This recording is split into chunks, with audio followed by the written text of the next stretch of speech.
ငါခဏခဏစိတ်တူနေသလားငါခဏခဏအလိုမကျဖြစ်နေသလားငါခဏခဏဒေါသကြီးနေသလားလို့ကိုယ့်ကိုပြန်တွေးခဏခဏစိတ်တူတယ်ခဏခဏအလိုမကျဖြစ်တယ်ခဏခဏမကြေမနက်ဖြစ်နေတယ်ဆိုရင်သိကြတယ်ကိုယ်တဏ္ဍာမှာမေတ္တာအားနေတယ်မေတ္တာအားနေရင်မေတ္တာအစားဝင်နေတာကဒေါသတွေဝင်နေလို့ဒေါသတွေများနေလို့ခဏခဏစိတ်တူတာခဏခဏအလိုမကျဖြစ်တာအဲ့တော့ဒေါသများများရှိနေရင်ခဏခဏစိတ်တူနေရင်ဘယ်သူမှသွားပြီးအပြစ်မတင်နဲ့ကိုယ့်ကိုပြန်ဆင်ခြင်းငါမေတ္တာများများပွားမှာဖြစ်မှာအဲ့တော့ခုနပြောတဲ့928မေတ္တာဓာတ်များများပွားမေတ္တာပွားနေလို့ရှိရင်မေတ္တာရဲ့အေးတက်ကကိုယ်တဏ္ဍာမှာရောက်လာပဲတဲ့ကိုမေတ္တာများများပွားရင်ကိုယ့်ကိုကြည့်တဲ့သူတွေလည်းပဲသူတို့အေးချမ်းမှုရတယ်မေတ္တာနဲ့ဒေါသကဆန့်ကျင်ပဲ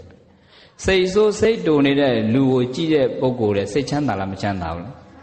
အဲ့ဒီဒေါသဖြစ်ရင်ဒေါသကဖြစ်တဲ့လူကိုအရင်ပူလောင်သလိုအဲ့ဒီပုဂ္ဂိုလ်ကပူဆက်ပြီးတော့တခြားသူကိုလည်းပူလောင်စေတယ်ဒေါသကလည်းဖြစ်တဲ့သူကိုလည်းပူတယ်သူများကိုလည်းပူတယ်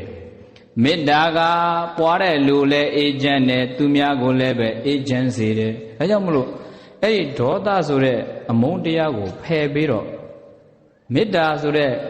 တကယ်ဖြူစင်းတဲ့စိတ်ကလေးနဲ့နေနိုင်တဲ့ပုဂ္ဂိုလ်ကလောကမှာကြီးပွားမှာပဲချမ်းသာပါငြိမ်းချမ်းတာပဲဒါ theory တစ်ခုပဲ apply လုပ်ဖို့လိုတာမေတ္တာများများပွားနိုင်အောင်လုပ်ရမယ်တဲ့မေတ္တာများများပွားနေတဲ့ပုဂ္ဂိုလ်ဒီ